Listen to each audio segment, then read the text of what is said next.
Bonjour à tous, c'est toujours un immense plaisir de vous dire bonjour tous les matins.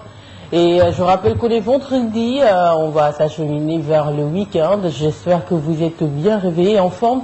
Moi, je suis pas trop en forme ce matin, en tout cas. Monsieur Guéma, et vous? Moi, ça peut aller, hein, tu sais. Ça peut aller, vendredi, oui. On a quand même fait un grand chelem, c'est du lundi au vendredi, mais quand même, on peut retenir que nous sommes contraints d'être là pour faire face à nos téléspectateurs, parce que la mission que nous avons, c'est d'informer. Et l'information, c'est un service public.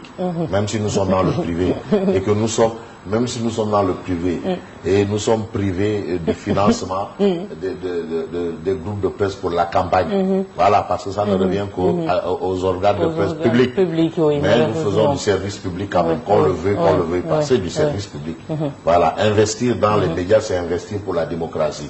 Et aujourd'hui, la démocratie, on sait ce que ça vaut dans une nation. On aurait pu bénéficier de ces milliards. Hein, ah, mais bien sûr, parce que nous pour faisons une bonne du service couverture public. de la campagne. Mais ouais, mais voilà. C'est coûteux, il faut le rappeler. Mais mais d'accord, tu sais, la démocratie a un prix.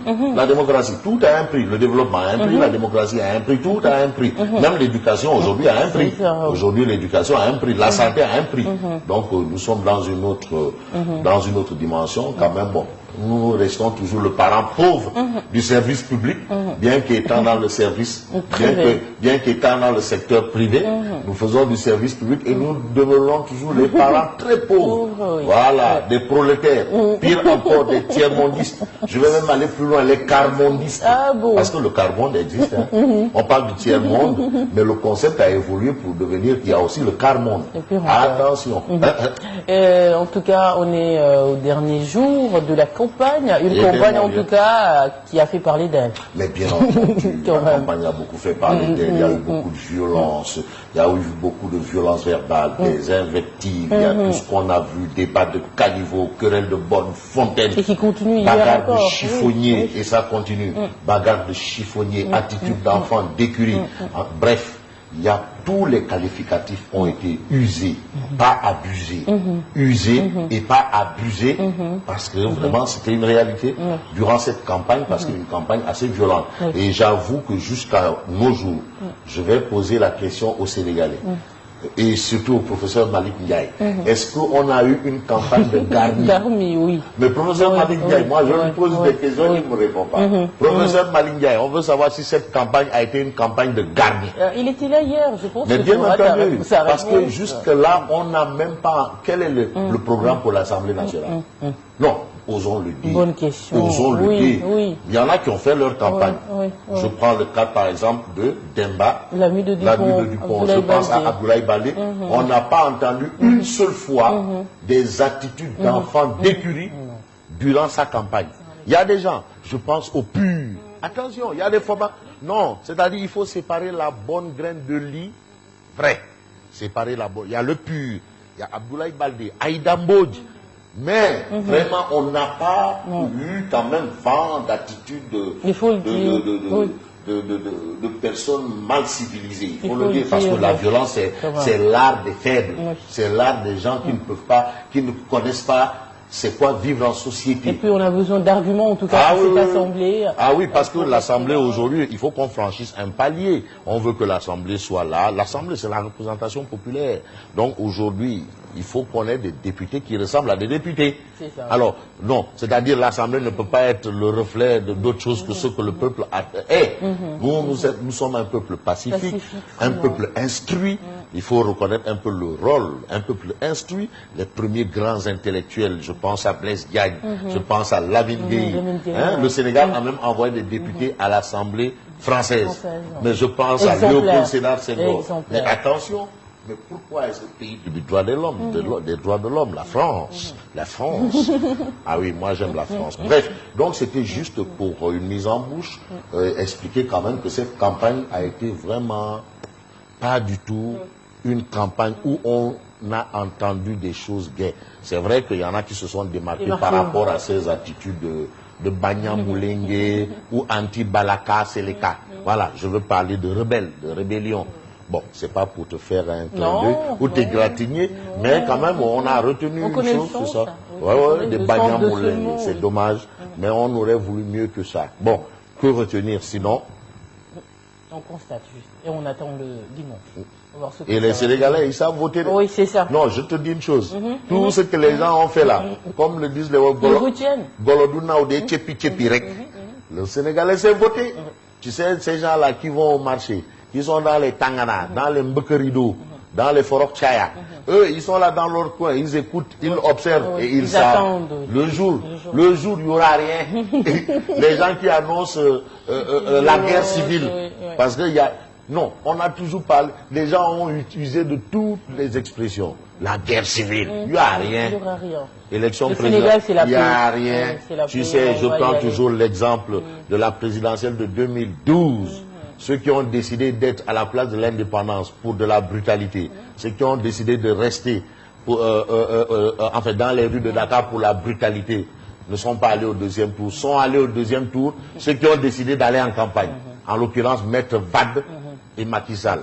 Je me souviens, certains avaient traité Macky Sall de traître. Et finalement, les Sénégalais ont décidé, bon, nous on n'a rien vu, on a vu que des lacrymogènes, de Jack Bauer là, et puis des Nyartou. On a vu que des Nyartou. Mais ceux qui sont venus vers nous pour nous expliquer ce qu'ils entendent faire, bon, ben voilà. Et c'est ça. C'est pour dire que les Sénégalais savent voter. Attention. Voilà, le Nyangal, le biceps et autres là, ils savent. Bon. Et puis enquête, on va ouvrir. Ah oui, on ouvre, on démarre, bien entendu, avec le journal L'Enquête qui parle de législative du 30 juin. Le feu couvre. En tout cas, le feu couvre, ça c'est le titre de l'enquête. Il faut retenir que du côté de plateau, là, Jack Bauer, lui, c'est lui qui met le feu. Personne ne met le feu là. Non, lui, il est là, il rôde. Depuis un certain temps, il rôde. Il rôde. Et en civil, hein. En civil, avec un djalabi blanc et un copéti, en train de regarder ce qui se passe et ce qui ne va pas. En tout cas, le feu couvre, c'est pour les législatives du 30 juin. Manque autant au Sénégal parle de fraude programmée avec les résultats préfabriqués. Ça, c'est l'indication de l'enquête. Réaction de Mambay Nyang, Ibn Imam Bay.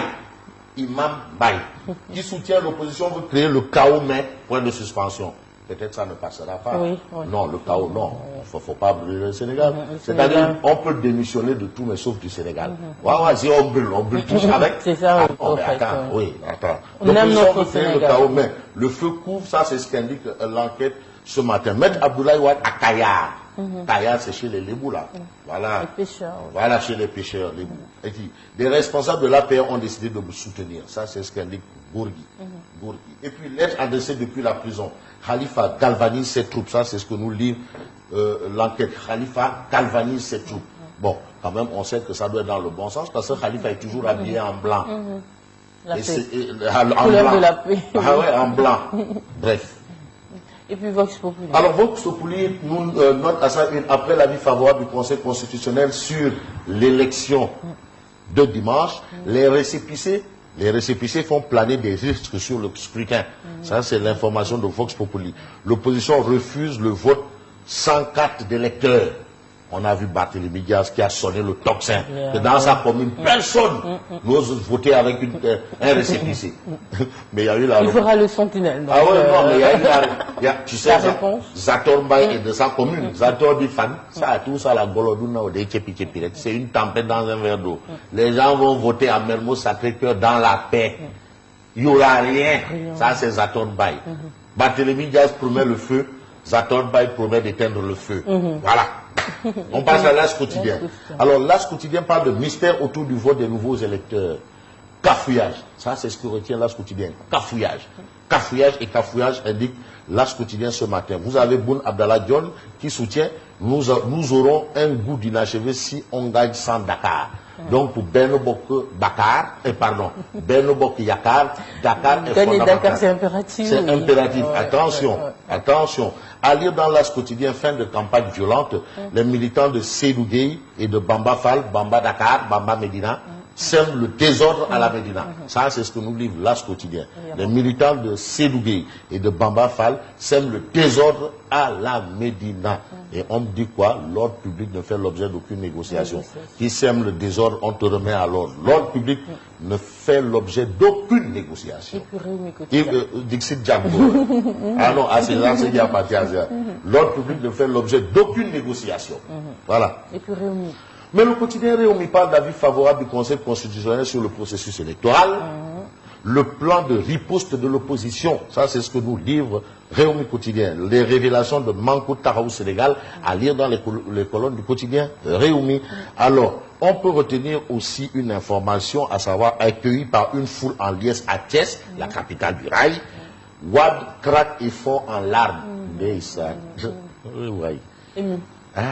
Bref. Ah oui, parce que Thiès quand même a joué un grand rôle dans les grandes conquêtes du PDS. Hein. Ah oui, le lion du Cayor. On sait d'où il vient. Mr. Sall, le lion du Cayor. Ah oui, c'est des gens qui ont secoué. Hein. Il y a eu aussi Sadaka. Voilà, il faut bien. Sadarta. Il faut bien prononcer ce mot-là. Sadarta. Alors, le quotidien parle du Conseil constitutionnel valide le document de Macky. Un avis, une polémique. Alors, Manko Tahaou Sénégal déchire la décision des 7 sages. La société civile regrette l'absence de consensus à cause de qui ne veut pas de consensus. Il faut aussi savoir situer les responsabilités. Voilà, le consensus qui ne le veut pas. Voilà. Alors, lire l'intégralité de l'arrêt, c'est ce que nous livre le quotidien ce matin. Mais l'observateur, l'Obs parle justement de faveur de l'arrêt du Conseil constitutionnel pour nous dire 700 000 électeurs vont agir sur avis. 700 000. Point, pile poil. Avis du Conseil. Voilà. Manko et Ouattou se braquent et promettent un strict respect de la loi électorale le jour du vote. Là, maintenant, ça va être ce qu'on appelle trouble à l'ordre public. Et l'ordre public ne fait l'objet d'aucune négociation. Voilà. Mais Dixit Jacques Bauer. Et puis Moussa Touré de soutenir, il faut choisir entre le mauvais et le pire. Et dans ce cas d'espèce, il faut sauver le soldat Macky Sall. La nation d'abord. Ouais, c'est Sénégal d'abord. La nation d'abord. Les populations d'abord. Ouais, en avant. Voilà. Donc ça, c'est le point de vue de Moussa Touré. Qu'à cela ne tienne, il faut quand même faire un clin d'œil quand même à cette posture de Moussa Touré qui dit il faut choisir entre le mauvais et le pire. Et voilà. Il n'y a que Péré. Péré-le ou Amoul Yaï. Namp Mam ou Amoul Mam. Namp Sebaram. Bon, meeting de produits de Beno. Mariam Faisal et Aaron Nadia annoncés aujourd'hui à Guédiouaï. Là, je l'ai dit en lébou quoi. Guédiouaï. Guédiouaï. Voilà, ça c'est en lébou que j'ai prononcé le mot. Alors, l'astre de Anne, le soleil, parle de vote avec les anciennes cartes nationales d'identité, passeport et récépissé. Le Conseil constitutionnel valide la requête du chef de l'État. Voilà. Le mauvais et le pire. Il faut choisir le mauvais et le pire. Il n'y a que Péré. Péré-le. Bon, Manko Tahaou Sénégal dénonce une violation du code électoral. D'accord, on est d'accord. Et puis on parle de visite de proximité de Boun Abdallah Dionne à Dakar. Une large, une victoire évasée. C'est ce qu'a dit le Une large victoire de Beno dans la capitale. Évasée, large, évasée. Et puis Libération. On termine avec Libération. Libération, lui, accueillie par une foule monstre. Monstre à travers les artères de la capitale. John taille Wad en pièces. Si la fraude existait, Wad n'allait pas perdre. Ben, combien de personnes a-t-il tué pour un 3e mandat? Macky Sall l'a envoyé à la retraite, mais il ne pense qu'à son fils. 3. Je lui conseille de chercher une chaise pliante, pliante, pour les retraités là, pliante. Un chapelet, crous. Et un exemplaire du Coran pour se consacrer à Dieu. Donc la place de Ablaye Wade, c'est de se consacrer à Dieu, prier pour le Sénégal. Alors cette mobilisation démontre que Amadouba est le maître incontesté de Dakar. Ça aussi c'est à revoir. On attend le scrutin parce que... Dimanche. Ah non, on attend dimanche parce que lors des locales, jusqu'à preuve du contraire, les dernières élections, c'était pas Amadouba, c'était Khalifa. Ah oui, on attend dimanche. Maintenant que Khalifa est de l'autre côté, on va voir ce que ça va donner. Non, attention, non, tu sais, en matière d'élection, il faut savoir, tu sais... Quand on a fait plusieurs élections, on sait ce qui se passe. L'expérience. Ouais, l'expérience en termes d'élection, c'est pas des paroles, c'est pas annoncé d'avance. C'est vrai qu'en Afrique, tu sais, quand tu vois la différence entre les élections aux États-Unis, en France et en Afrique, aux États-Unis, de toutes les façons, on vote à 8 heures, on a les résultats à midi. En France, on vote à 8 heures, on a les élections à 18h. Mais en Afrique, on a les élections avant le vote. Le vote. On connaît déjà on connaît les résultats avant le vote. Donc la démocratie africaine est plus rapide. Bref, allez, bonne continuation, bon week-end et à très prochaine.